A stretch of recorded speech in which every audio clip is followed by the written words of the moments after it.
Just like the street lights lit this town, like a fire in a blaze, gotta burn it down. Can't be afraid to leave this out. We got this far, don't know how. I see danger in your eyes. They know we'll burn down the night. Coming just like the sunrise. You know that we're gonna light it up tonight. We're gonna light it up, babe. Tonight we're gonna light it up just like the sunrise. We're gonna light it up now.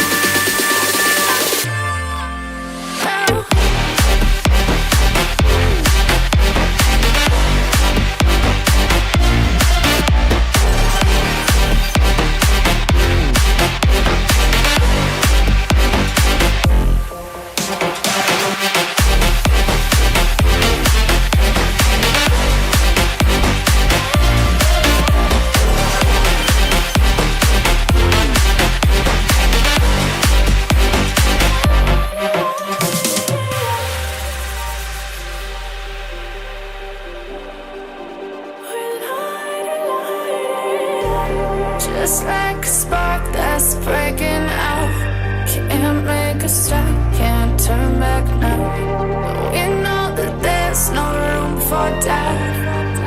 No, we can't turn back now. I see danger in your eyes. They know we'll burn down the night.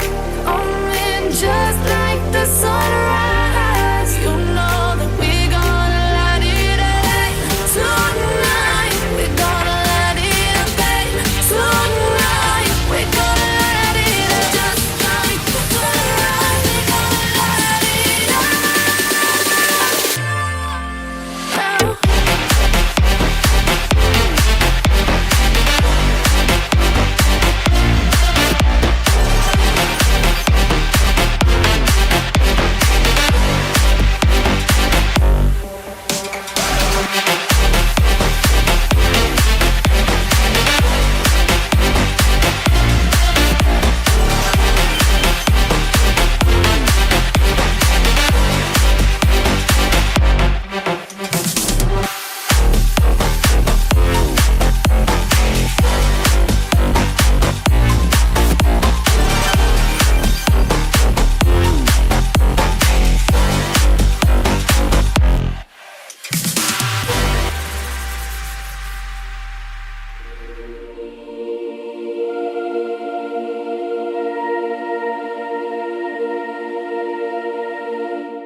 Hello, everyone. Happy Tuesday. It's the 2nd of December, and that means two things. The first is that it's my tubiversary, or universary. I like that one. This today marks my 3rd full year on YouTube. Hooray! I thought about doing a show especially for that, as I have in previous years, but I've been doing a lot of shows recently, including a bonus show coming up later tonight. But we'll get to that tonight. The second thing is it's the second day of Atheist Advent, and that means we get to go to our Advent calendar. Day 2. Now, you'll remember yesterday we found some soda light inside the little poppy window. I just love that there's little popping window things, and we're doing just random geology. It's fucking amazing. So today, well, what the hell? I'm breaking off bits of my box, but it's okay. We got one of those, which is Dalmatian jasper. Oh, I really cannot read under my studio lights. Dalmatian jasper. It gets its name from its spotted appearance. Well, yeah, bringing... This is a terrible font, folks.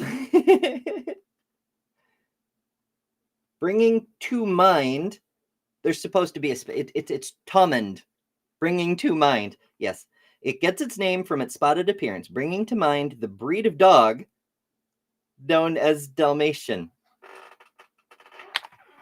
That's not a great description. So it looks sort of like reverse snowflake obsidian, but it's actually a kind of jasper. I assume there's inclusions. I don't know why, because the description is terrible. This is what happens when we import discounted merchandise. But we got bonus rocks, which is still something. Oh, goodness. All right, now I can turn off that light. All right, so, and we do have one of those for every single day leading up until the post-solstice holiday. So make sure to join us for all of these. If you're new here, hit the subscribe button. If you're watching in the future, hit the subscribe button and the notification bell, because you too could join us in the live chat like all these fine folks here, and we'd love to see you in future shows. Okay, and speaking of, thank you all for joining. It's lovely to see you all. Lil says evolution is Satan, which maybe I don't. Yeah. Ryan, hello, thank you. Quest, thank you. Yee. I know. I do so many special shows. Like my actual birthday, I make it a point to have an actual birthday on my actual birthday, because as a kid I didn't really get birthdays, and so I'm kind of like trying to make it a point to make them special. And then there's when I finally decided to do something about my life and be more me. And so I do a transversary episode. And so, like, having the YouTube anniversary thing, it seems excessive. I realize it's only 3 days out of the year, but details. In any case, the transversary, that's in a month. That's January 2nd. So, you don't have to wait long to have an actual party. Speaking of parties, we are joined, kind of, by the one and only atheist queen of Detroit, Miss Kelly King, who may have technical issues. She's here. Hooray. Here I come. Give me 1 second. Sure. Oh, goodness. Oh, yay. Lil sent us a super chat for $5. Thank you, Lil. And says, happy YouTube birthday. Yee. Okay, so yesterday we established the universe. We're doing Atheist Advent all month. Well, at least until the holiday, but that's, yes. So yesterday we established the universe. But to get to where we are now, from exploding stars and forming planets, we need life to evolve. So let's explore this second titanic milestone of secular achievement. Our understanding of evolution started with the domestication of plants. Yes, way back in prehistory with the agricultural revolution. We don't have a lot of info from that far back, since it was before humans started writing stuff down. That's the definition of history, the point where we started writing stuff down. So most of what we do have comes from paleontologists and their discoveries about ancient cultures. To have cities, to have permanent settlements, you have to have control of a stable food supply. Given that the oldest permanent habitations we know of start popping up somewhere around 12,000 years ago, that seems like about the right time. But here's the rub. Wild plants can be good for gathering cultures, but they aren't dependable enough for long-term habitation. To ensure you're going to have food next year, and the year after that, and the year after that, you have to figure out farming. You have to domesticate the plants. We don't have any idea whether that was accomplished in a single generation or took centuries of trial and error, only that at some point, farmers started to figure out that you could select for desirable traits in your plants and gradually produce better crops. Taller plants, bigger yields, more drought resistant, and so forth. On that note, I have another EBSCO article about the early agricultural period, because what we've learned is directly tied to our own growth in multiple ways. So I will pull that up. And you know what? I'll make it big. Let's make it big. Make my monster grow. Oh no, I shouldn't say that on this website. They don't like that. Okay, so 6,000 years ago, agriculture was firmly established in Asia, India, Mesopotamia, Egypt, Mexico, Central America, and South America. Basically, everybody but Europe had firm agriculture. But this was still before recorded history. So these areas had domesticated some of the world's most important food: corn, rice, and wheat, fibers like cotton, flax, and hemp, things like this. Now, it's fun to note, while Nebraska and Iowa are known for their corn crops now, first of all, wild corn, very different. But corn is a very, very, very picky crop. Like, you cannot get it to grow 10 miles north of where it grows. You have to gradually breed it to adapt to that tiny little change in latitude. So you'll go a generation and then move 10 miles north, and a generation and move 10 miles north to get corn that will grow in fucking Nebraska. It took almost 10,000 years. Like, farmers moving slowly north every year. I'm exaggerating, but not by much. It's wild how long it took to get corn that would grow that far north. I don't know why I keep trying to fuse corn and grow. It's weird. In any case, that alone took a very long time. Tons of effort. Our ancestors, going back and back and back and back, put so much effort into making it possible to have corn in the Corn Belt. Not that they knew we would do that, but details. Wheat's another weird one. The place of origin of wheat is unknown. Many authorities believe that it may have grown wild in the Tigris and Euphrates valleys and spread from there to the rest of the Old World. Wheat was grown by Stone Age Europeans and was reportedly produced in China as far back as 2700 BCE. We all depend on wheat, and we have no idea where it's from. It just is everywhere. Yeah. Still the major staple for about 35% of humans across the world. The earliest traces of the human utilization of corn date back to about 5200 BCE.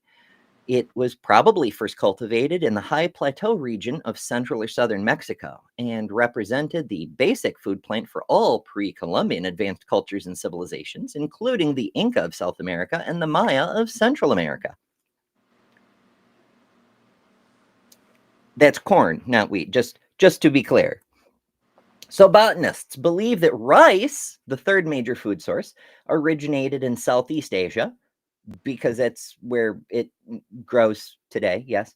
Rice was being cultivated in India as early as 3000 BCE and spread from there throughout Asia and Malaysia. Today, rice is one of the world's most important cereal grains, Rice Krispies, for example, and is the principal food crop of almost half the world's people. Hemp, most likely the first plant cultivated for its fiber, was cultivated for the purposes of making cloth in China as early as the 28th century BCE. It was used as the cordage or rope on almost all ancient sailing vessels. Linen, made from flaxseed, is one of the oldest fabrics. Traces of flax plants have been identified in archaeological sites dating back to the Stone Age, and flax was cultivated in Mesopotamia and Egypt 5,000 years ago. Cotton has been known and highly valued by people throughout the world for more than 3,000 years. From India, where a vigorous cotton industry began as early as 1500 BCE, the cultivation of cotton spread to Egypt and then to Spain and Italy. In the West, in South America, a different species of cotton was grown long before the Europeans showed up.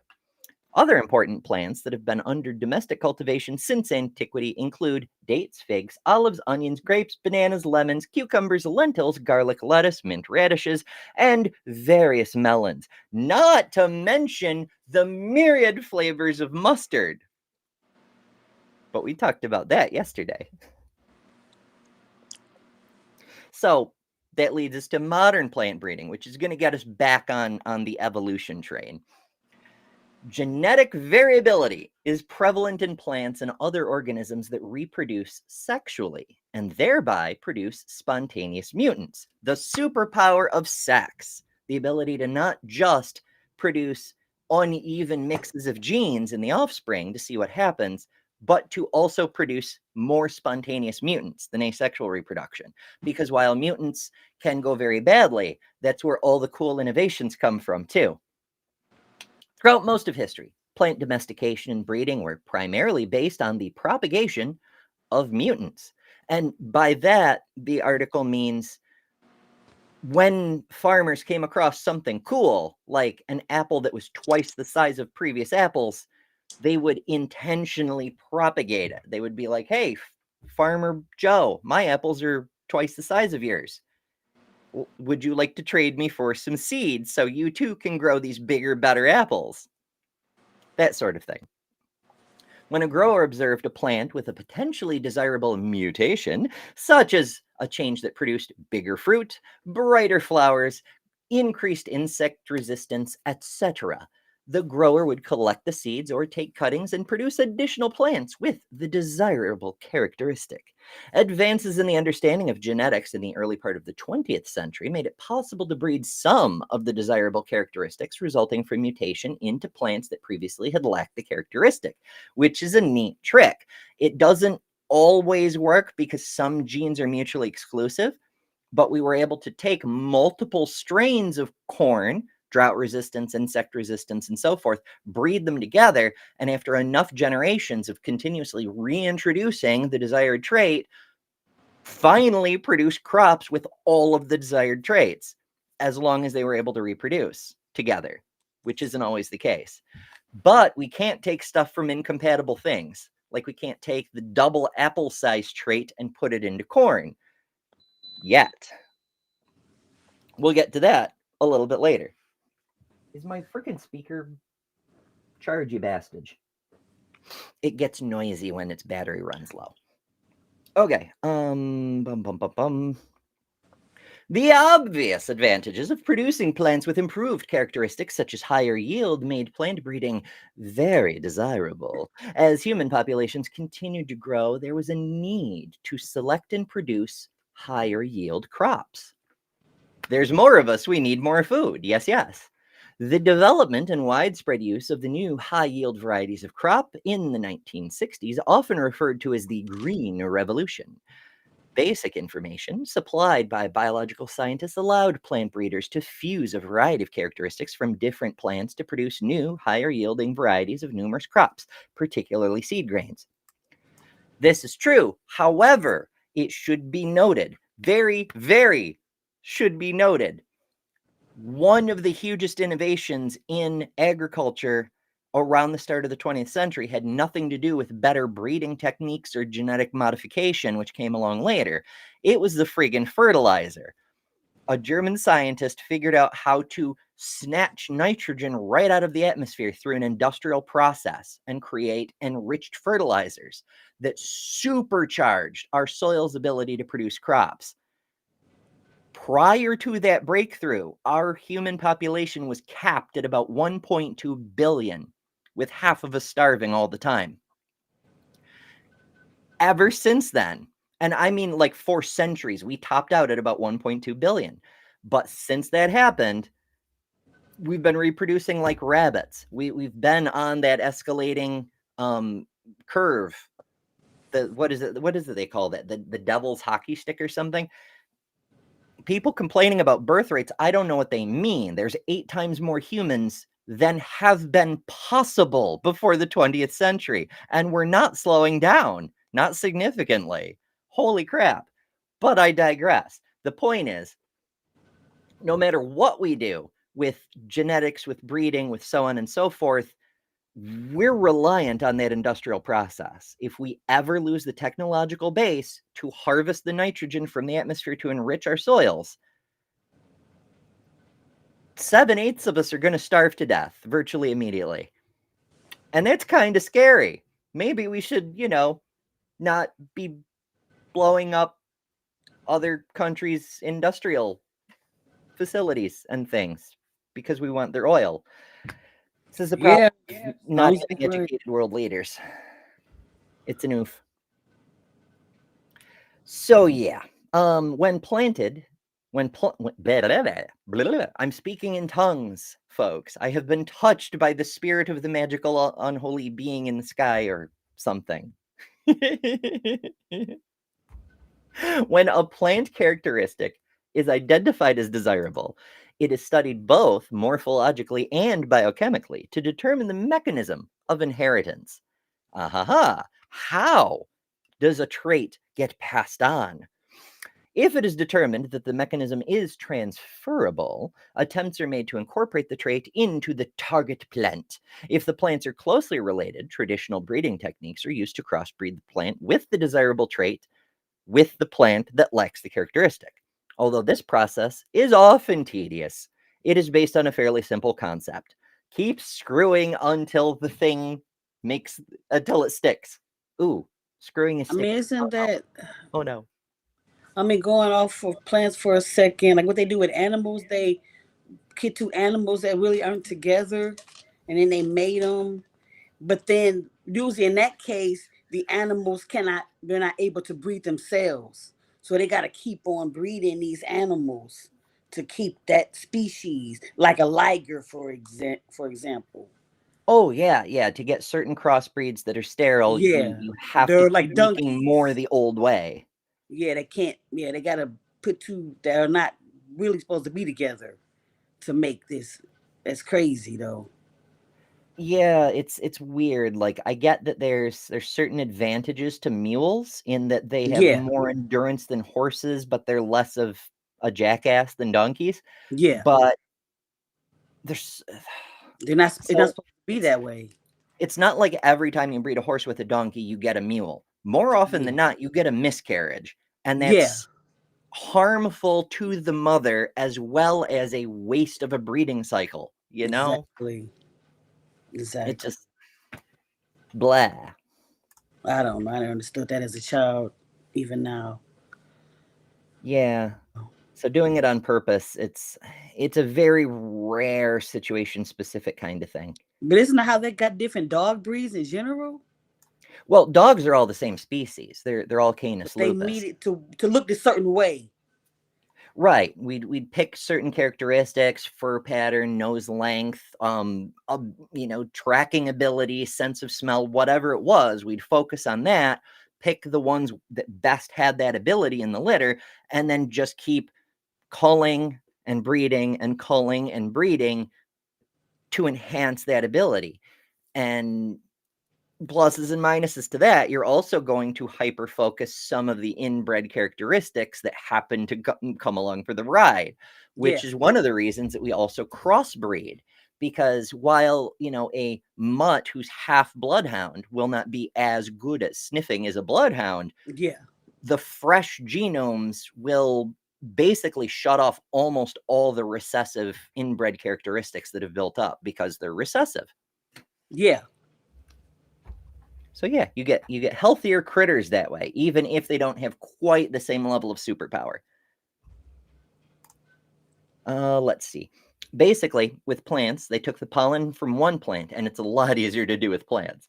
You take the pollen from one plant and use it to fertilize the other plant type. Yeah. The process often requires specialized handling techniques to ensure that only the pollen from the plant with the desired characteristic is allowed to fertilize the eggs, the seeds of the recipient plant.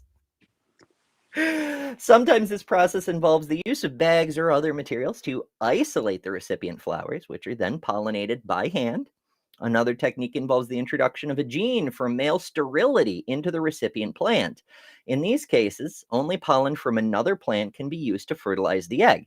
You would think they'd do that anyway, because I realize a lot of species self-fertilize for convenience Yeah. or so they can keep some sort of, they can have both sexual and asexual reproduction. But you would think, like in humans, for example, it's very difficult for us to self-fertilize because you can generally only produce one kind of gamete or the other at any given time. There are some edge cases, but even so, it's fucking wild. Like, why wouldn't you know what? I'm not going to try to understand why the plants do what they do because their thinking is different from ours. That's why I don't. And I know it's scientists and whatever they do in the cultivation and stuff like that. Seedless fruit and vegetables, I've like the wondered about seedless that too. watermelon and stuff like that. Like how is that possible? Yeah, I get why it's desirable, but how the hell do you reproduce something that doesn't reproduce? Exactly, that's my point. Like, you can make cuttings and shit, but then you just have like multiple clones of one plant. Yeah, I don't know. That's always baffles me. I know. I looked into it once upon a time, but I cannot recall what the answer was. Maybe we'll I if still don't if know Jay the Bundy answer. shows up, we'll bug him Somebody in the about it. chat knows. Yeah. So yeah, this leads us into modern breeding and genetic manipulation and stuff, but you get the general idea. And we'll come back to it if we have to, but for the time being, that covers mostly what I wanted to cover for that. So the idea of changing species through the selection of inheritable traits is literally older than cities.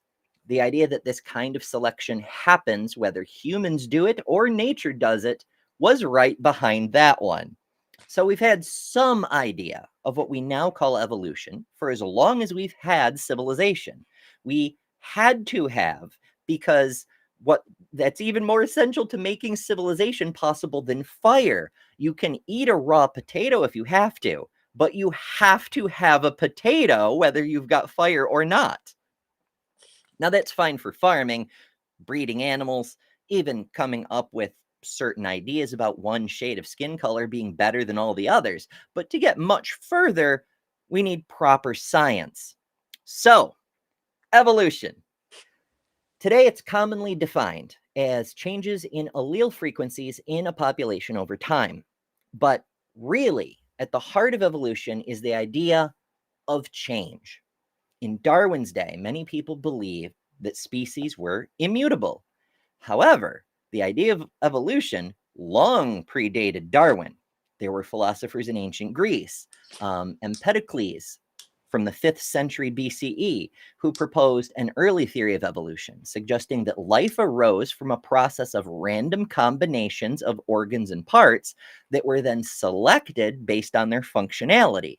He theorized that the initial bizarre creatures with mismatched or incomplete parts perished, while those that were more viable survived and reproduced, leading eventually to the forms of life seen today. That man would have had a blast to learn about the Cambrian explosion. There was also Al-Jahiz, an East African Muslim scholar in 776 BCE. Or CE, one of those. In his book titled Animals, which you can still find in some libraries today, he proposed that environmental factors cause organisms to develop new characteristics for survival, leading to new species. He also described a struggle for existence where animals compete for resources and successful traits are passed to offspring. His work noted the influence of climate and diet on the described phenomena. And he used a term that we might consider food chains. Like, so much of this stuff. Now, there's important parts missing too, but so much of the stuff the ancients just observed. And there were lots of others too, quite a lot of them. But like most ancient knowledge, it was lost to Europe until the Renaissance. Until the Enlightenment forced rationality back into the study of nature, the church taught things were pretty much created in their present state. And once fossils demonstrated that wasn't true, the church fell back on what was known at the time and proposed there was a kind of intelligent designer guiding life on Earth with the ultimate intention of bringing humans to be, and no farther. We're made in God's image, you see. The Bible says so. And since God is perfect, you can't really do better than humans. Oh, That's, yeah, God image. that's what creationists and intelligent designers are actually mad about, by the way. It's not so much Adam and Eve being real. That's just a handy distraction they can use to stop people from asking questions. The real thing they get mad about is the now undeniable truth that humans aren't the super special point of the universe's existence. But I do digress. In the 1700s and 1800s, the common viewpoint was the notion of essentialism. In other words, look at all the horses in the world. There's something about them that makes them fundamentally horse-like. Christian theologians took the Bible and the concept of essentialism together in something called natural theology. They thought that organisms were perfectly designed for their environments by God, and variation were simply deviations from the perfect form that was caused somehow by the fall of man. It's the sinners. And the fact there are weird things, deviations, mutants, and so forth, that's just proof the story of Adam and Eve was real. Somehow. For some reason. From the Dark Ages until the 1800s, people looked at nature from the perspective of scala nature, which we now think of the tree of life. And this was like a ladder in their perspective.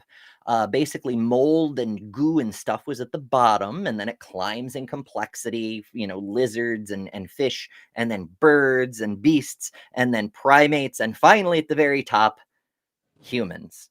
And vestiges of this human supremacy can still be seen today. A lot of phylogenetic trees still stick humans on top, even though we could really be on any of the tips of the tree.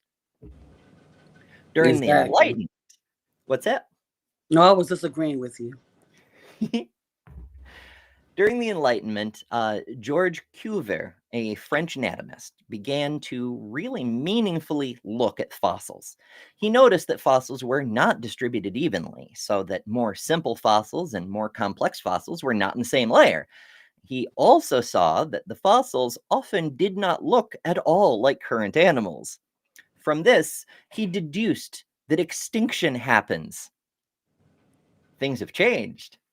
Maybe it's God. Maybe it's God. Then came Lamarck. And he's not only remarkable, he's remarkable because he worked in the same museum as Cuvier, and he saw the same patterns, but was a little bolder about what he took away from them. He proposed that species changed over time, that the creatures existing today developed from those preserved in the stone. And if so, we can test that hypothesis by finding transitional forms, which we have since found. But never mind. Calling this transmutation, although that's more or less in line with what we now think of as evolution. He also proposed a mechanism, because this is something that we've been lacking, is a specific mechanism for all this time. Animals use certain traits. Those traits are passed on to their offspring. This is fueled, it's related to the spontaneous generation of life idea that was later debunked. The whole rotten meat gets maggots, therefore it's spawning maggots. Since nobody really knew how maggots got there until Pasteur did experiments to find out, people didn't know, and nobody thought to look. So we think of Lamarckism as sort of silly now, but he's not entirely wrong. He proposed stuff like a giraffe might stretch its neck over the course of its life, and if it survives by stretching its neck the best, then its stretched neck will be passed on to its offspring. And so gradually over generations, necks will get more and more longer because of that stretching. He's got the cart before the horse. But isn't that it's the characteristic for the long neck? You have idea, you have an idea and you test it, and it might not possibly be true, but you still see, well, this is what I see, and let me see if this is true. So you might be wrong and you might be right, but you still go through the procedures to prove you're right or wrong. Right. The whole point of science is to the whole point of science is to knock down your own idea. Yeah. And then if you can't knock it down, you hand it to some other science friends and say, hey, I had this crazy idea, but I haven't been able to knock it down. Could you try? And then they all try. And if they can't knock it down, then you write it up into a paper and you send it to the peer-reviewed journals. We didn't used to do that. That's a relatively modern thing, but it's way more efficient than these annual councils we used to do. But never mind. And then if everybody in the world reproduces the experiment and they can't knock it down, they go, maybe you've got something there. Crazy as this idea is, we may have onto something. You might have something going on. You might have something. Yeah. Let's try to find out more. Let's try to figure out what it means. Let's try to figure out how it works. It's neat. So yeah, Lamarck, his idea was that individuals adapted, and if they survived because of their adaptation, they could pass those adaptations on to their offspring. But like I said, cart before the horse. The individual was different because of genetic changes. And if the adaptations that resulted from those changes led them to successfully reproduce, then those would be passed on. So he's close, but he's not quite there. He's got one critical aspect backwards. But like I said, he's not entirely off base, because we have learned about epigenetics, which is, for anybody who isn't familiar, it's a sequence of tags for your genes that can be turned on or off. Gene expression can change within the individual, and certain stimuli can turn some genes on and some genes off. Not all of them, like the ones for the construction of your bones, they're just there. They don't turn on and off. But certain other ones, it gets really, really complicated. But the point is, you can adapt to a degree within a single organism's lifespan.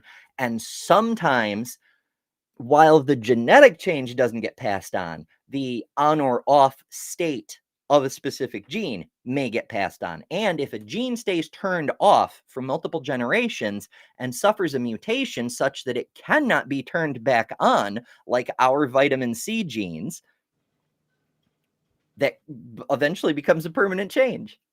So it's wild. There were a lot of other influential evolutionists in and around Darwin's day. Erasmus, Darwin's grandfather, wrote an epic poem on the subject and proposed that all warm-blooded creatures may have descended from a single organism, a protoluca, if you will, but only for the warm-blooded creatures. Clearly, the cold-blooded ones have a completely different ancestry, despite the fact the skeletons are the same, the circulatory systems are the same, so on and so on and so on. Never mind that. Warm, cold blood, big difference. And it is a very big difference. Don't discount that. Robert Grant and Robert Knox were also well known in the field for various things. Darwin would have learned about both Cuvier and Lamarck from his professors at Christ College, that and the influence of Lyell's theory of uniformitarianism, which is still how we do science. Reading Malthus's An Essay on the Principle of Population, which, although it's for economy, do remember, economics is just a twisted, corrupted sibling of ecology. That's where that came from originally, but that's another topic for another day. John Gould's analysis, yes, that Gould, the relative of the, never mind. Gould did an analysis of Darwin's finch samples. Darwin originally had no idea that the finches he discovered were significant. He was just like, look at the fucking cool finches. It was Gould who was like, hey, look at how their beaks are all different. Does that mean something, do you think? You want to take a closer look at that maybe, buddy? So, lots of people contributed because there was already a general understanding of the ideas. It was the mechanisms people were looking for.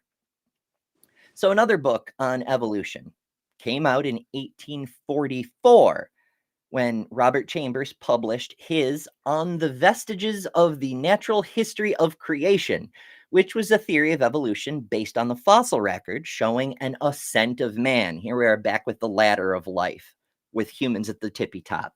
This was, by the way, what inspired Wallace to come up with his own theory of natural selection, also preceding Darwin. It was also cited heavily in The Origin of Species. Yeah, if you read The Origin of Species, Darwin cites a lot of pre-existing works. Even he shows that he's not the first to come up with these ideas. It's so weird. However, I did put a note in here that if you ever do track down Chambers's book, make sure you read a copy of the first edition, because later editions get increasingly weird in their whole, God did it-ness. They move further and further from the truth and deeper into theological mysticism. So you could probably tell from now, Darwin's real contribution to science was not the idea of evolution. Many other people had similar ideas. His main contribution was the specific mechanism of natural selection of something inheritable. He was literally rediscovering what the farmers had known all along, if any of these rich playboys had thought to ask them. Evolution as a scholarly concept has been tossed around for centuries. Darwin offered a testable mechanism for how it might work, one that made predictions and could be falsified. He started the work of moving what we'd already worked out from the realm of philosophy into real science. And that's a big fucking accomplishment. Not to denigrate the man in that regard. Getting the philosophers to let go of a concept and let us conduct tests and find out the truth about it is a lifetime achievement, But of course, they wouldn't like Darwin's or the other evolutionary ideas because it takes away from their biblical beliefs. Oh yeah, people were believe resistant that, and that can't be motivated true. reasoning. I mean, yes, it was the Enlightenment. We were starting to pry science and reason away from the oppression of the church, but a lot of people kind of pretended to sit on the fence. William Lane Craig's of their day. Oh, of course, I accept all the sciences, but the science needs to take a back seat to my presupposition that the magic thing is true. That's not science, buddy. That's not accepting science at all. Fucking hell. So yeah, they did a lot of that kind of crap. And so, because scientists being skeptical by nature and theologues still having a lot of power and control like they do today, few people were eager to get on board with Darwin's idea. So it didn't really become the accepted paradigm until scientists had a chance to test things. And they did, because give a geologist a chance to dig in the dirt and you're going to be watching dust trails as they head off into the sunset, So they found Archaeopteryx just a few years later and other transitional species right where they were predicted to be. Also, no rabbits have yet been discovered in the Cambrian layers. But it also helped that we rediscovered Mendel's work, since natural selection as a mechanism doesn't make sense if you assume that mating works via blending inheritance. And that leads us to this handy timeline I found that we will get into when we come back from this quick break. I have a problem with this stuff being normalized across the spectrum, and specifically, why push this on kids? Why introduce this to kids? I am a depraved wretch. I am a great sinner. I'm a worm, completely undeserving of any love or any grace. I'm nothing. You're incapable of being a good person. You're an evil person. You're a terrible person.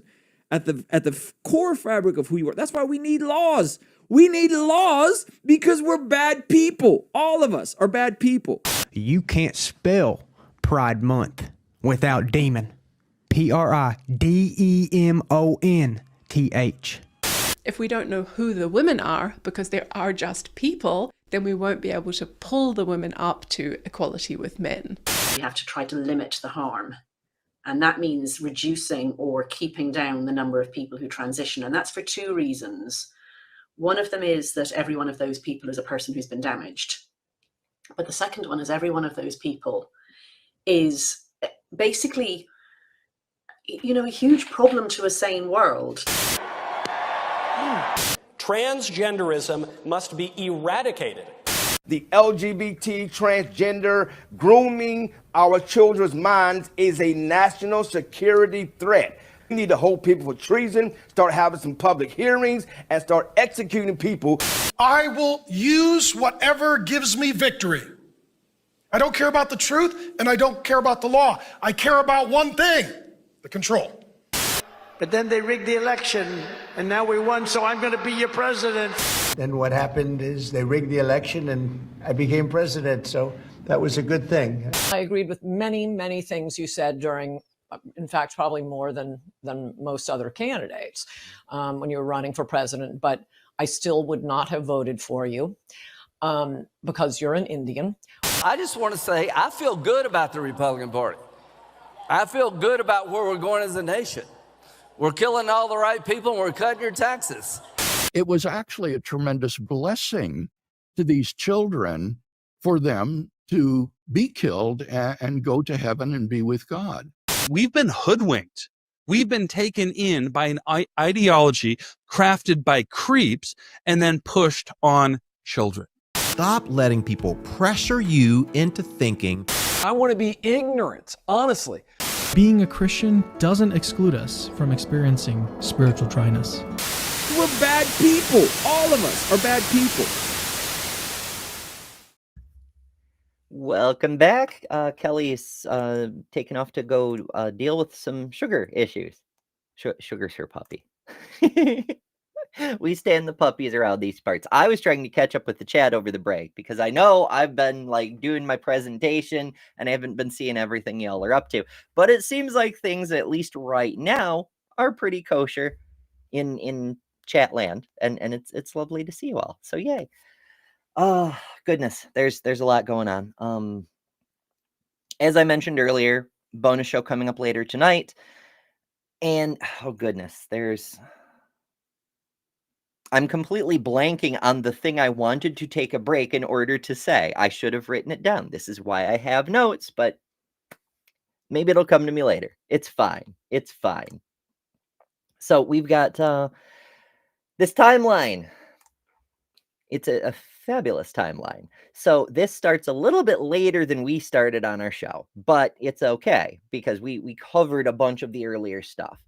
So this starts in 1201 with Nasir el-Tusi, who developed a theory of evolution with organisms gaining differences through adapting to their environments.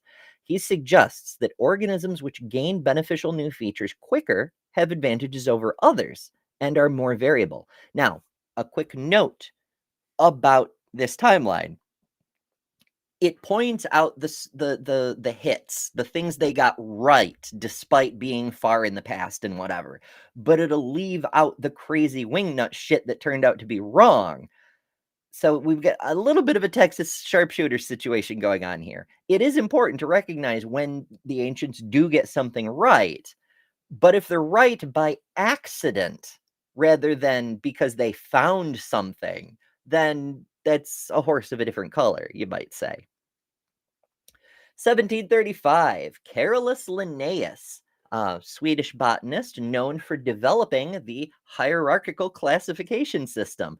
We've modified this a bit over the years, but the fundamental underlying order of classification is still pretty much the way he laid it out. We use cladistics now, where things fit into other things, groups within groups within groups, but it's not that different, really. But it's important to remember that even he was very aware that the system of organization was for our convenience. The universe, the biological life on Earth doesn't obey our systems of describing things. People today seem to forget that a lot. 1749, Georges Buffon, a French naturalist who envisaged a constantly changing world in which species change over time. However, he rejected the idea that this change could ever lead to new species. Here's our origin of microevolution, ladies and gentlemen.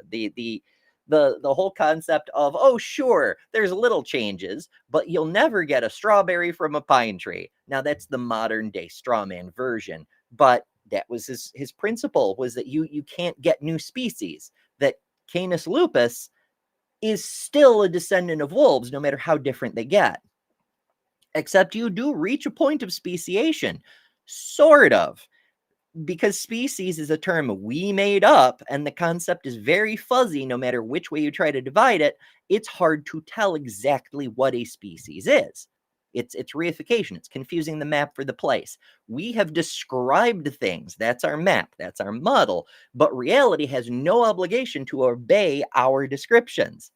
So it gets fuzzy. Is a Chihuahua still a wolf? Is a Great Dane still a wolf? Can either breed with a wolf or with each other? Not so much. So at what point does speciation occur? 1773, James Burnet, the Lord Mondobodo. Monbodo. He was a lord.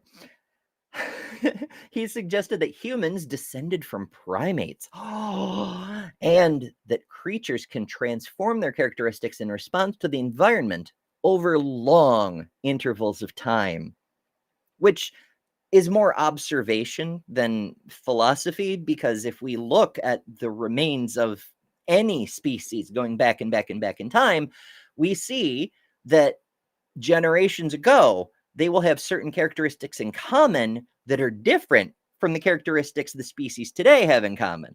So the characteristics across the population have changed over the generations.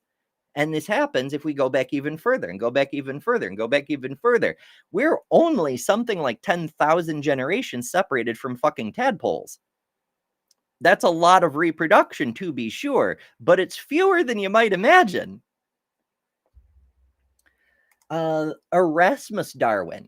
This one, while I was doing the research for this episode, it actually surprised me. I knew Darwin came from an educated, well-off family, but I didn't realize that his grandfather was on the evolution bandwagon.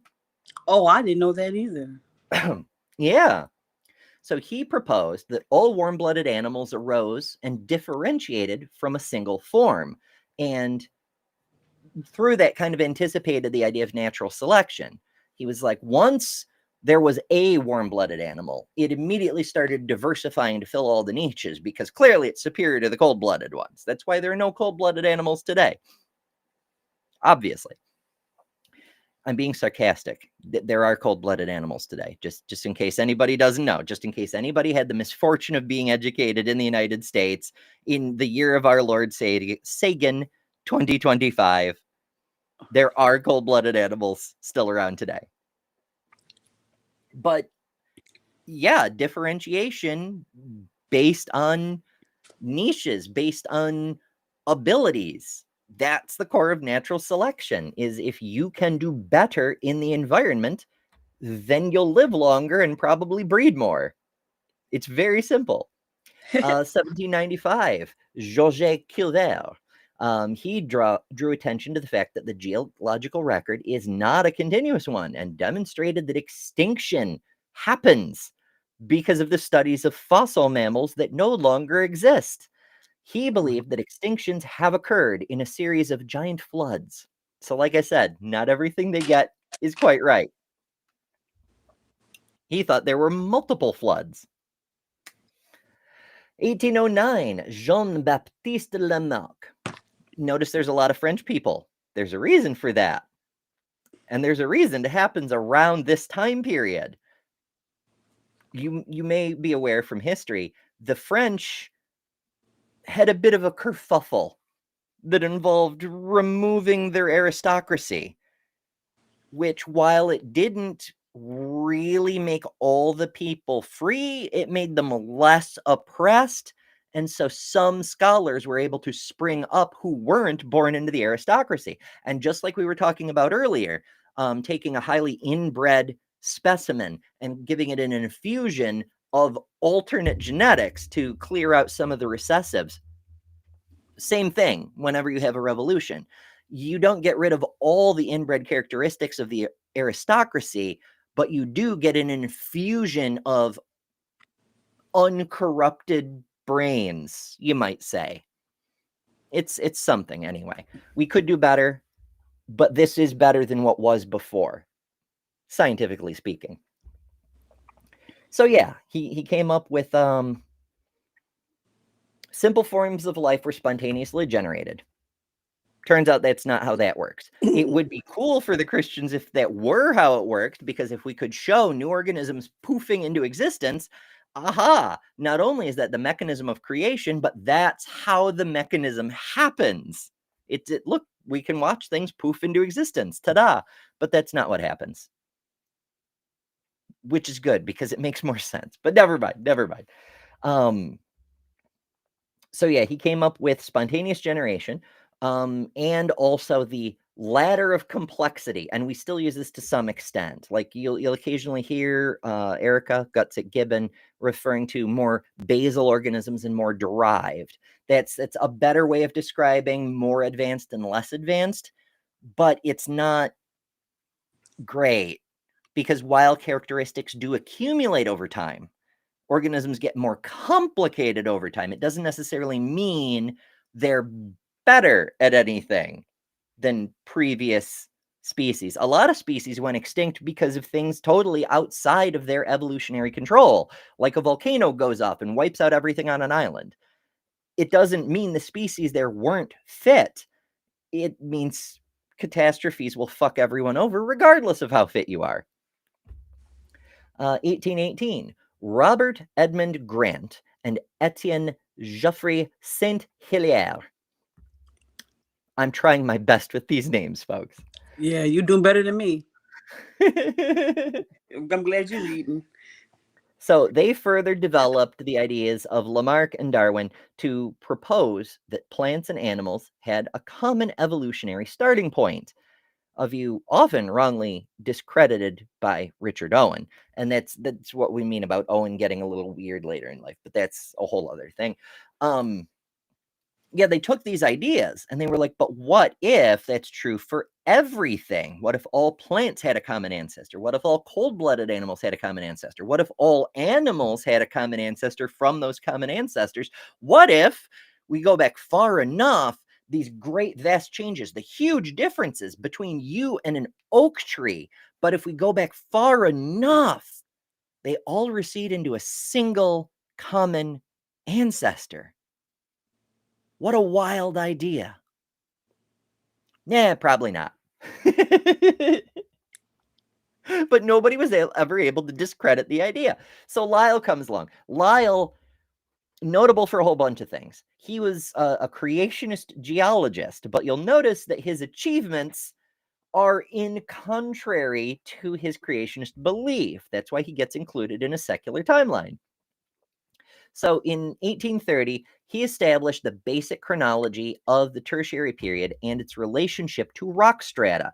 He postulated uniformitarianism, a central underlying idea to how science works today.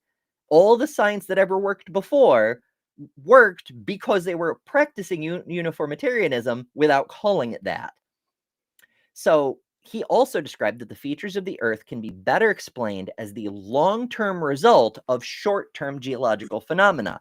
That's useful not only for understanding fossils, the law of superposition, that newer fossils tend to be above older fossils because the older stuff got buried first, that's why it's older, but also because we see the same sort of short-term phenomena resulting in long-term changes in evolution too. Geology and biology are linked in more ways than just fossils, and that's really fucking cool.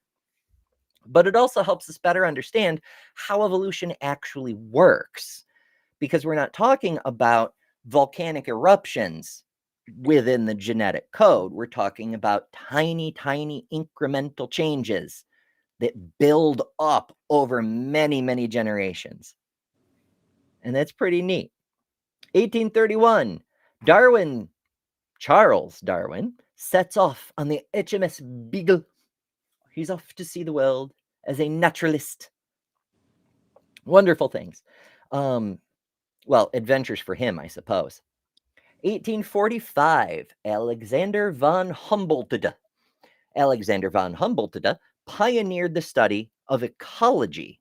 and initiated a new focus on the interactions between species and their environment. And that's important information because, again, Darwin never talked to the damn farmers. He grew up rich, so he only cared what philosophers had to say about things. So it took a philosopher studying ecology to come up with the idea that the individual organisms that fit in their environment better will do better.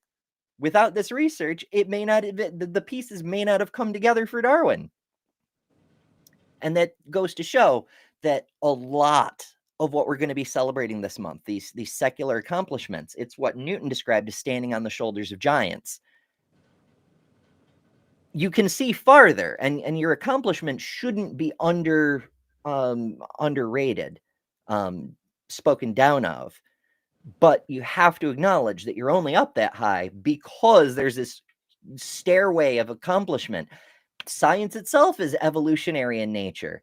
There's a whole bunch of little changes. Some of them get thrown aside as we discover they're false, and some of them get reinforced and then built on, and another stair is made, and another stair is made, and another stair is made, and eventually you get up to Darwin. Darwin isn't even the pinnacle. His was just the point, and the reason Darwin is so remarkable, because just like with the Big Bang Theory yesterday, we could reach the same place scientifically today if Charles Darwin never existed. It's an inevitable consequence of the information we were finding and what other researchers were doing. But what made Darwin remarkable was his book pushed the church further. It made it went from being hard to deny evolution was happening to impossible to deny evolution was happening because of the way Darwin laid it out. Okay, because I was just sitting there looking, I was like, all these different scientists and evolutionists and stuff like that, and these people only seem to talk about him. Then I guess that makes sense now with how you put it. I don't understand it. He's sort of a center of attention. You have to remember, people who argue on the pro-theology side either are deeply uneducated, which is why they only know the name Darwin instead of all these other names we're listing off today. They have shit education. That's why they reject evolution and prefer creation or intelligent design or whatever, is they've been undereducated and often lied to for most of their lives. The other possibility is they do know other names, but because they are actively lying to their marks as con men trying to sell you books and shit to keep your friends and relatives in the faith, keep them from deconstructing and whatnot, they're not going to bring up those other names. They're going to try their very best to make the case of science look as weak as possible. The Bible is obviously true because, I mean, in all the years of science, they've only had one evolution guy, right? He could be wrong. It's just one guy. That's not how that works, bestie, you know? Not at all. So, yeah. And as Equus points out, Darwin spent decades gathering evidence so that his arguments would be pretty much irrefutable. And yeah, we're still kind of there. Like the best we often see when a creation-y fellow tries to take on Darwin, the best we usually get is misquotes, quote mines, partial quotes. Like, they always trot out stuff that Darwin himself explains in the following paragraphs. If there were anything in that book that was obviously really, really wrong, they'd show it. They can't, because there isn't. And that's kind of damning too. Okay, I'll make this big again so y'all can see what the hell it is. Yeah, Humboldt, right. Interactions between species and environment. And that's important because changes in the species will also change the environment, because the environment is made up of all the species. 1856, a Neanderthal skull and bones were found in the Neander Valley in Germany. Yeah, it's that recent. The whole caveman thing people have been wondering about for ages. Now, to be clear, we have known about cave-dwelling ancient humans for a very long time. We've seen the cave paintings in caves all around the fucking world. We had no idea how old they were until fairly recently, but we knew there were people who once lived in caves. But finding a skull that is very obviously not the same as modern Homo sapiens just shook everything.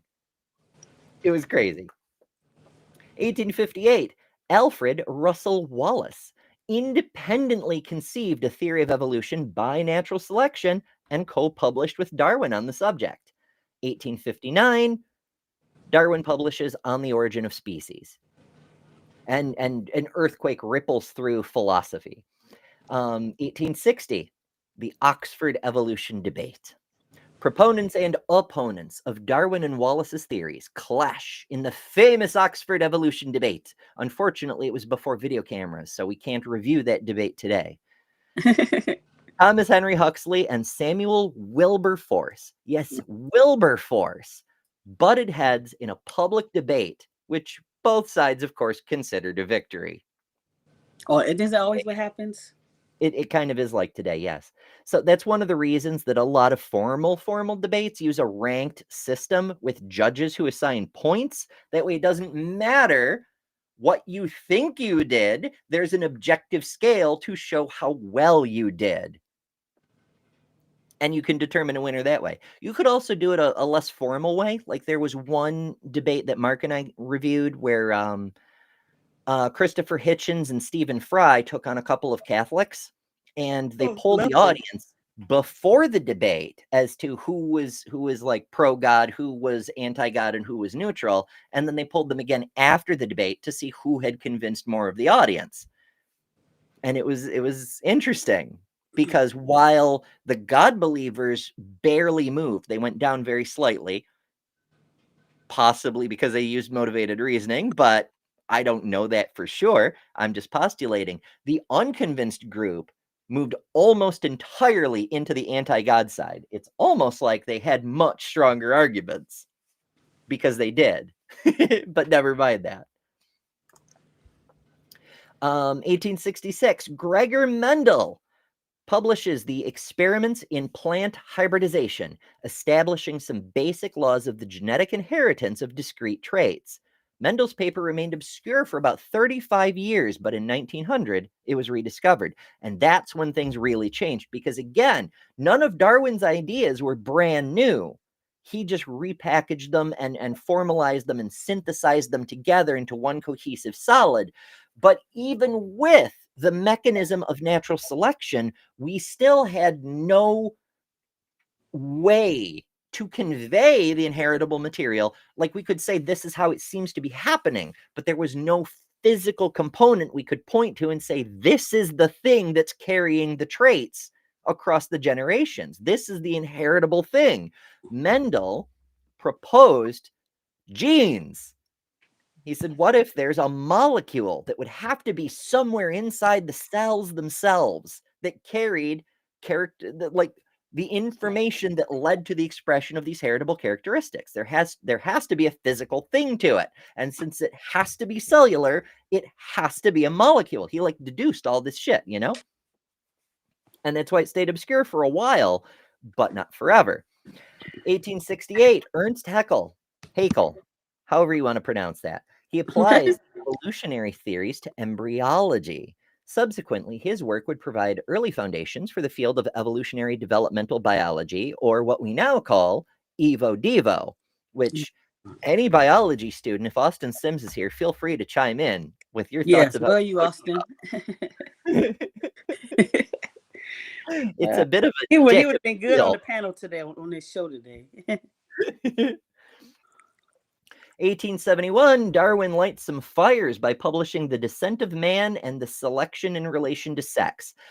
Two things. One, The Descent of Man pissed off the theists even more, because remember, they had this model of the non-creationist theists had this model of evolution being the ascent of man, life climbing this ladder until it eventually reached the apex of humanity.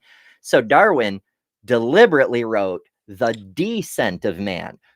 talking about where we descend from, our ancestors, rather than species in general. He's talking specifically about humans. Where did humans come from? What are our ancestors like? What did we descend? But he titled it in a super controversial way.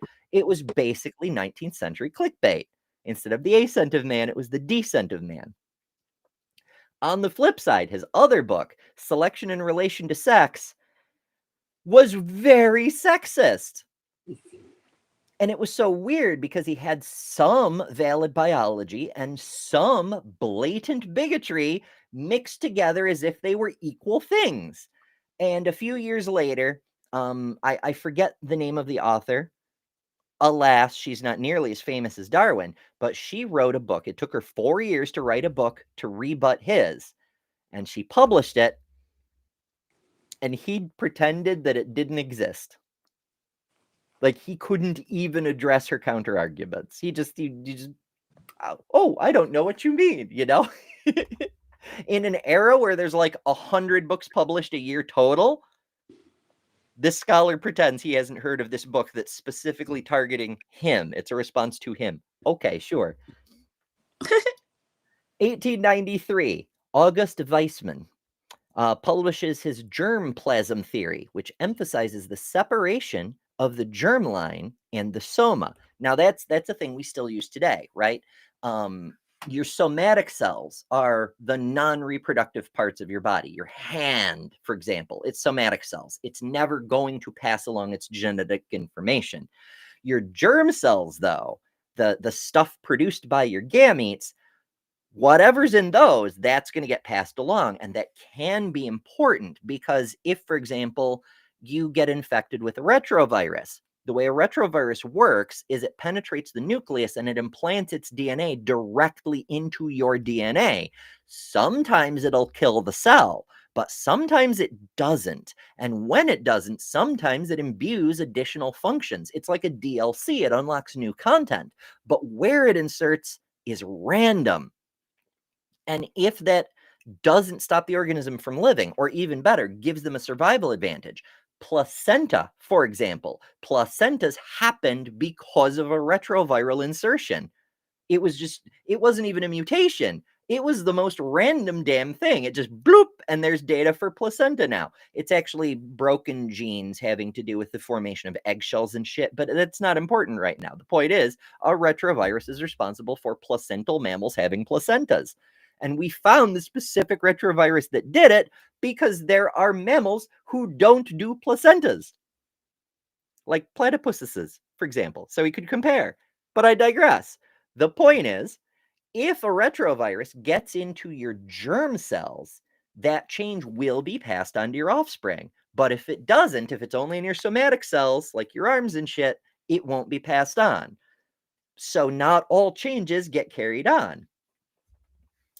1896, James Mark Baldwin suggested that adaptation can arise and evolve from plasticity without invoking inheritance of acquired characteristics in his book, A New Factor in Evolution, a concept later known as the Baldwin effect. Similar ideas were also presented earlier or around the same time by Douglas Spalding, Conway Lloyd Morgan, and Henry Osborn. Now, I must confess, I do not know the Baldwin effect. I have not looked it up. Believe it or not, I don't actually know everything about everything. In fact, that's going to be a bit of an issue tomorrow, because while I do have a pretty strong background in biology, specifically the history of biology, and a really strong background in astrophysics and the history of astrophysics, tomorrow we're talking about the Enlightenment, because I've mentioned twice that in order for science to do the science, it had to break free from the church.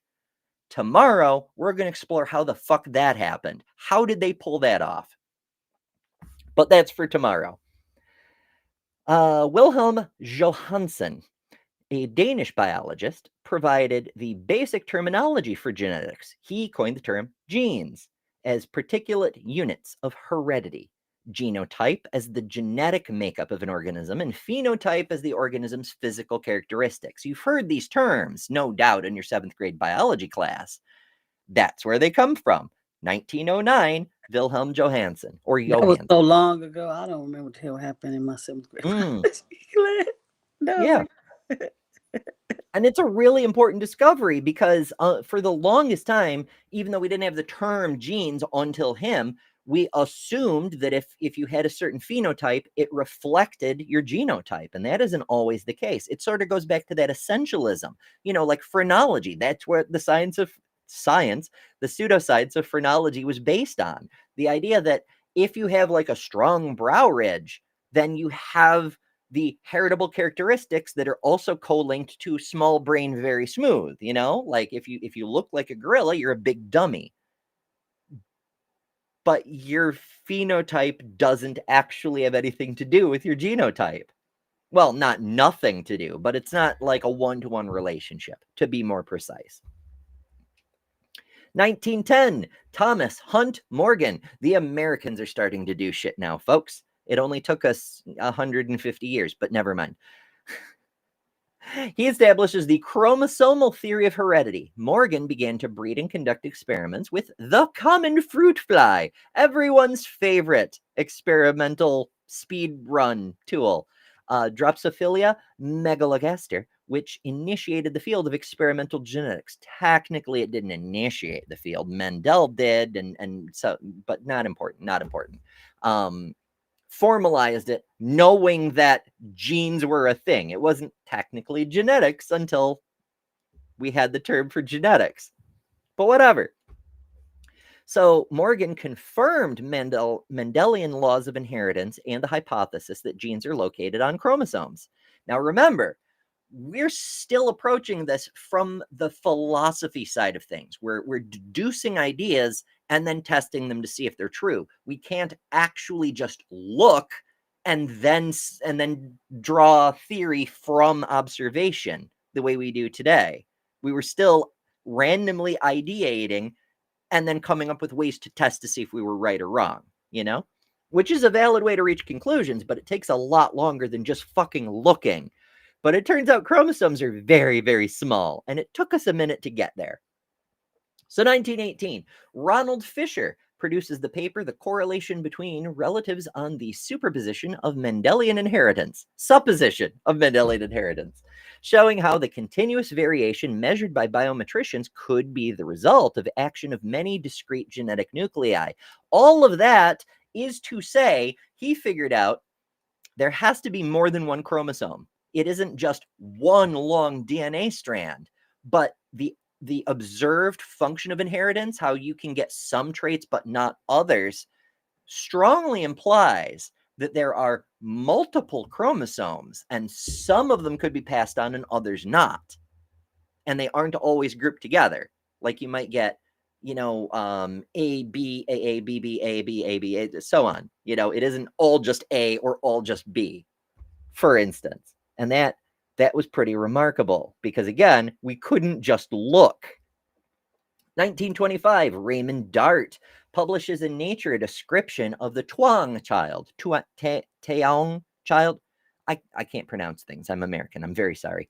A fossil skull from Tuong near Johannesburg, a member of the species we today know as Australopithecus afarensis.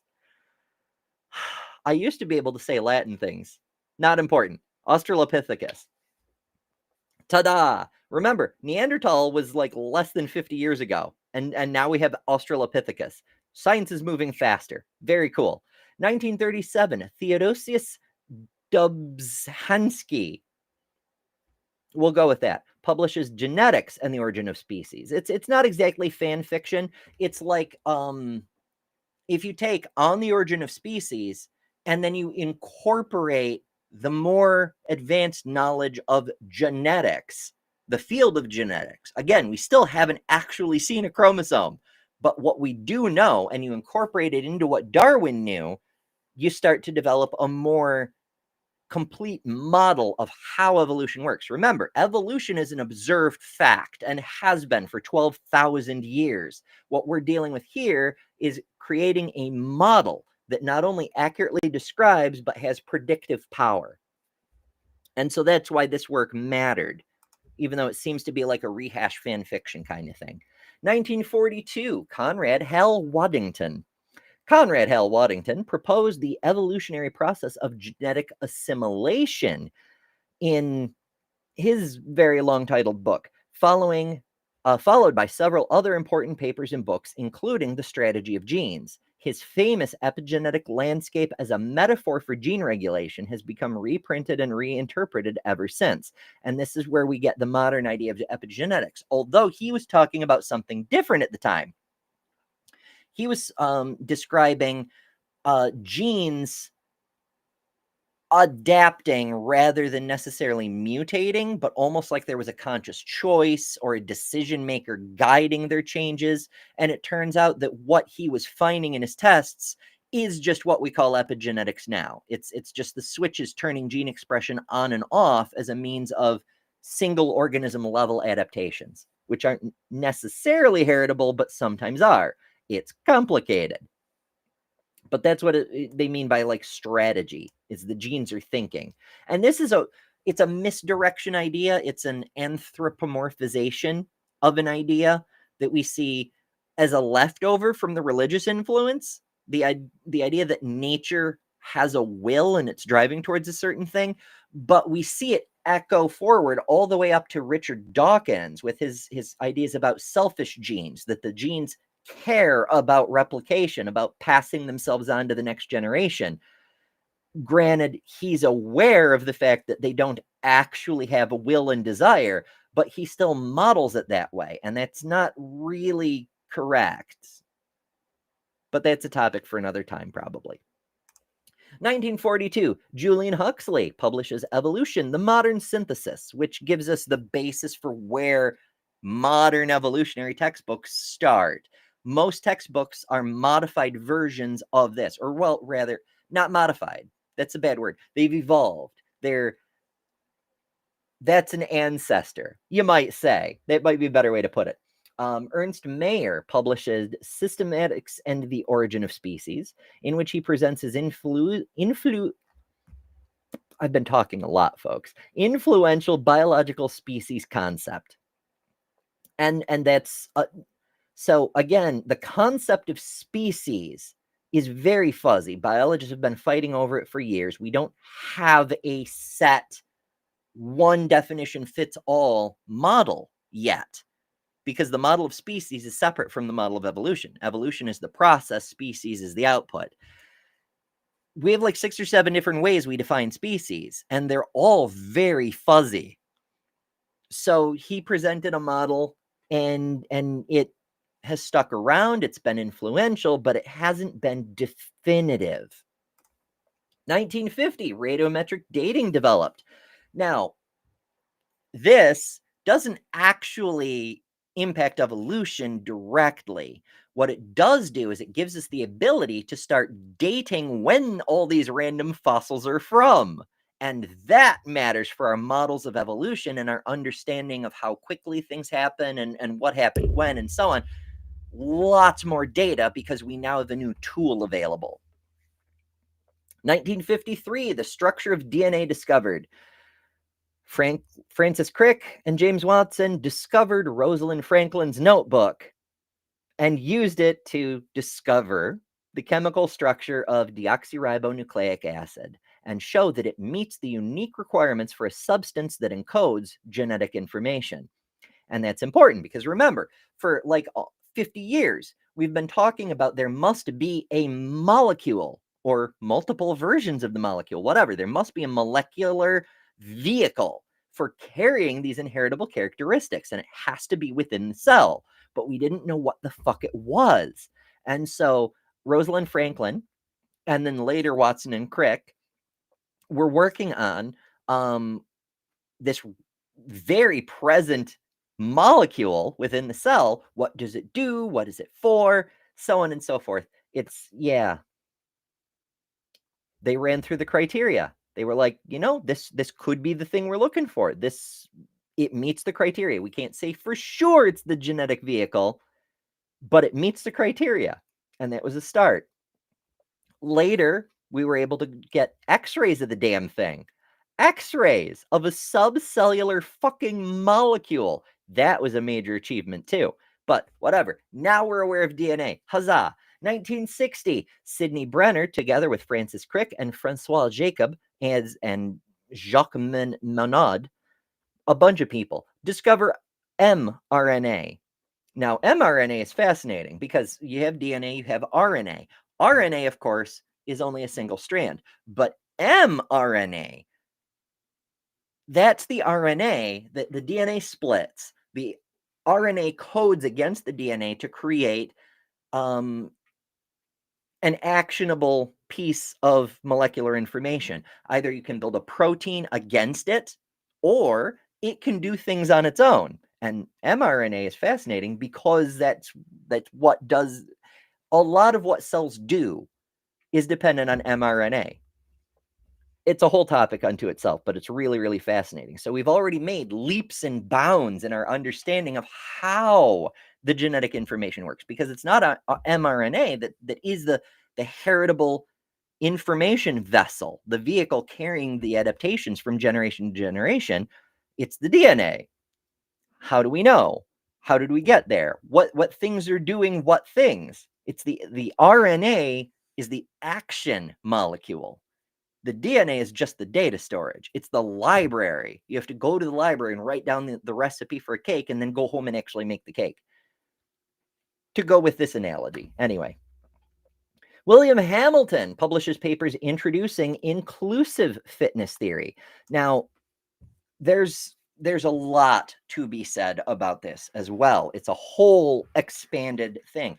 But what we derived from this was the idea of population fitness, rather than each individual having to be necessarily the best at what they do. You could have, for example, a pack of wolves where some have better vision and others are faster jawed and things like this.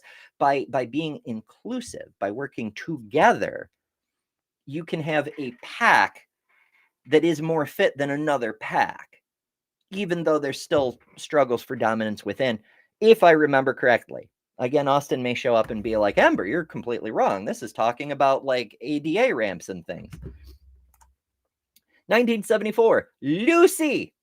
Paleontologist Don Johansson and colleagues find Lucy, an almost complete Australopithecine female at Hadar, Ethiopia. You've probably heard about Lucy. The creationists make sure everyone knows about Lucy. Definitely. Of course, not the first. We have dozens and dozens and dozens of samples. About how they switch the story up is so deceiving, though.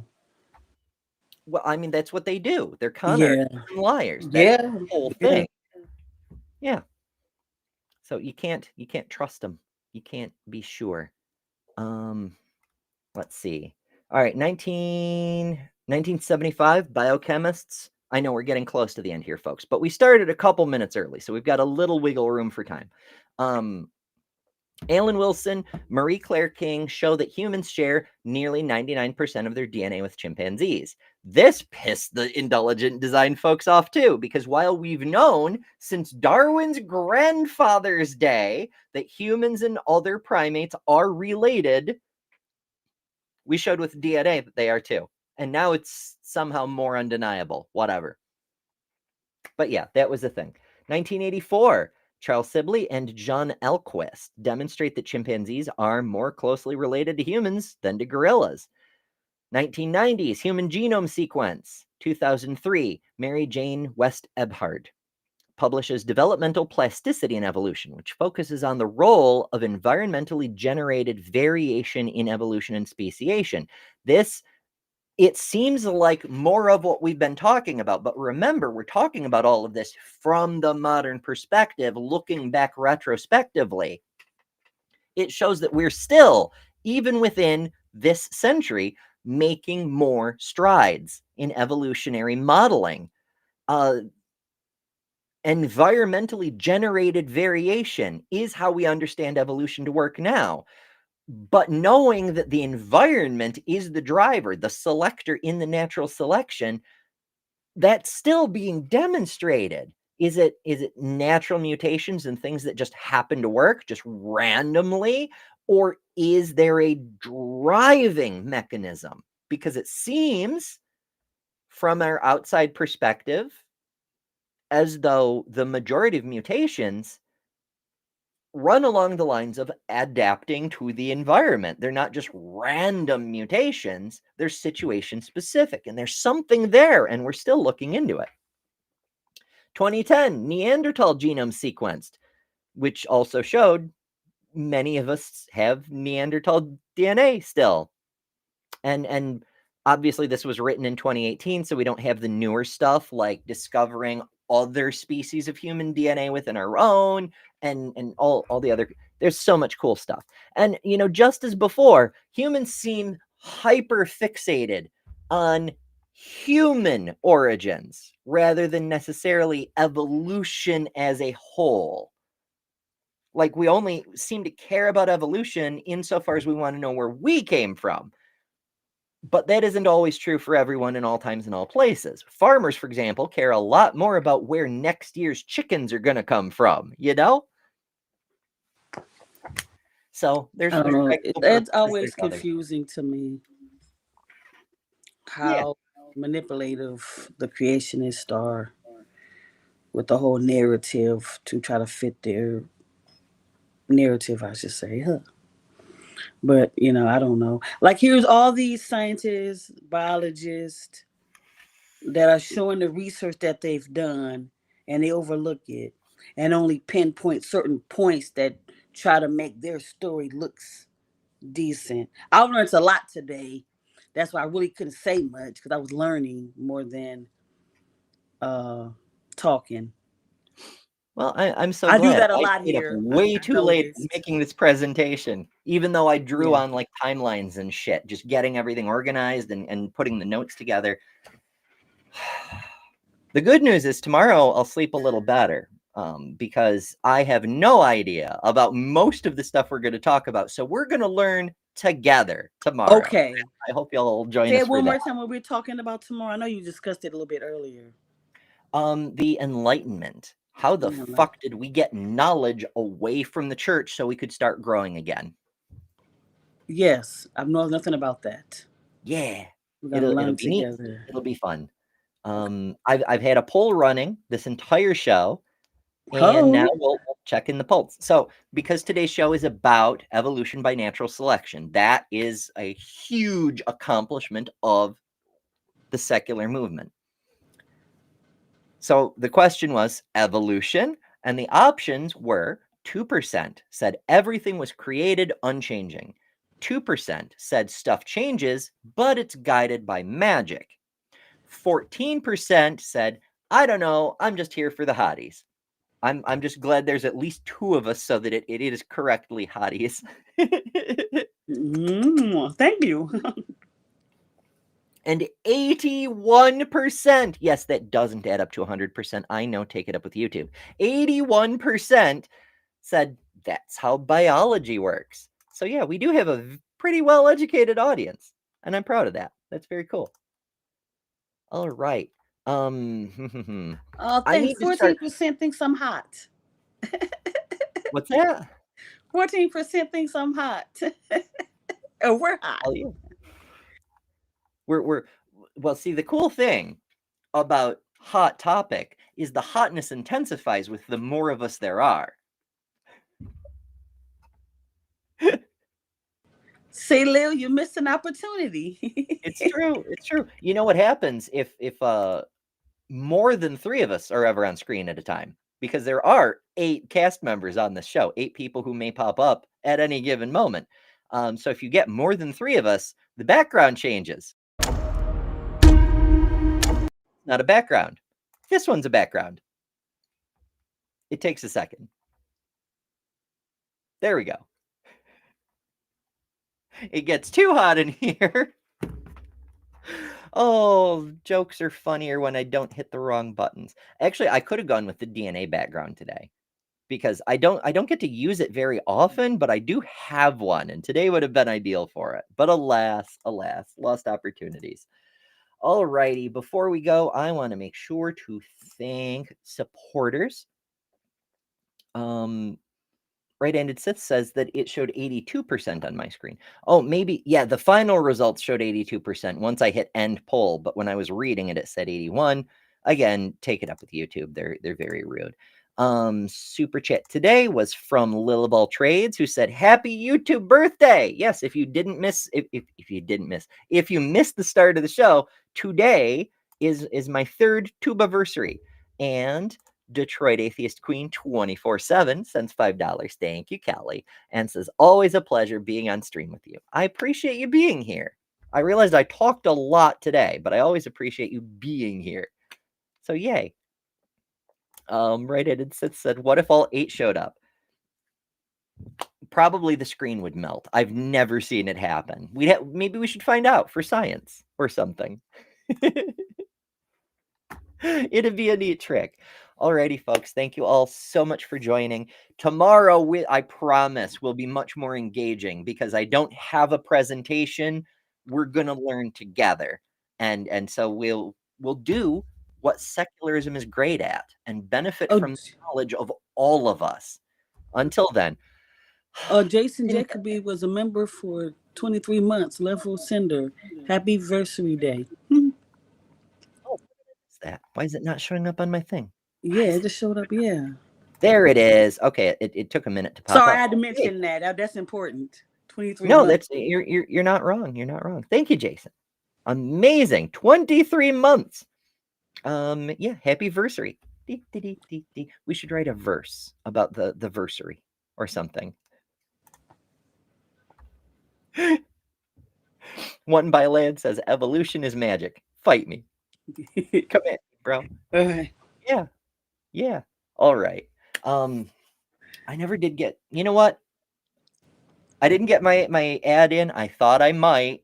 Possibly I should have paid more attention. I should have built it into the presentation. But I will play the capitalism ad and then we'll do the outro because okay. That we way can talk about your water. yeah, that's what I'm. Let's cool off before we go. Yes. Hey folks, I've been working hard on my health, and so far I've lost over 140 pounds. A huge part of good health is hydration. That's why I'm thrilled to partner with Epic Water Filters. Check this out. Not only can you say goodbye to expensive bottled water, but these filters are made in the US, so no tariffs, and they're made to fit your life. From these lovely pitchers I can fill from, to sink units, to portable filters that fit in your reusable bottle. With Epic, I can refill from nature's water sources and not have to worry about bacteria and whatnot. But also, send back a used filter to be responsibly recycled and they'll send you a free replacement, saving you and the earth even more. Want to save a ton of money, be healthier, and build a better world? Head to epicwaterfilters.com and enter code EMBER15 at checkout for 15% off. Don't settle for random water. Upgrade to Epic. Hooray! We got the thing in. And technically it's fine. It's fine. I don't think they even check. I really don't think they watch all the way through every episode to make sure I get one in every episode. But it's still fun to do. Anyway, thank you all so much for joining. Remember, bonus show later. It's currently scheduled for 7 p.m. Eastern, but it may move. So make sure you click the notify me button because I will do it when I can do it. If you know what I mean. You probably know what I mean. I hope you know what I mean. Anyway, thank you so much for joining. Other than that, we will see you tomorrow for the Atheist Advent Day 3, the Enlightenment. Toodles. My buttons are hiding. So when I pass my mouse over the button I need for the outro, it brings up the list of me and Kelly and the pages that I've been referencing, and it blocks the damn button. That's why. Anyway, as always, remember, you don't have to pretend evolution doesn't exist and a magical sky god is in charge of everything because you are better than religion. Now, doodles. Damn it, it's in the way again. Thanks to all our patrons and top-level members for November. Miranda, Karen Butcher, Jessica the Transmetal Alchemist, Robin Webster, Maya Adkison, Jimmy Tux, Ian Chen, Lilith, Ember Lynn, The Barely Bearable Atheist, Eric Wander, Jason Jacoby, Godless Engineer, Jester, Lil of All Trades, Deviant Outcast, Kelly King, the Detroit Atheist Queen, The Mighty Filbert, and Secular Feelinist. And you can add your name here next month by signing up at patreon.com/betterthanember, or by joining Emberships here on YouTube at the Cinder level, which also includes all the custom emojis, tons of member-exclusive content, member-only live streams, and a bunch of other stuff. I deeply appreciate all the supporters who keep this channel going. Thank you all so much. Because of you, we're building a wonderful community that I'm very proud of.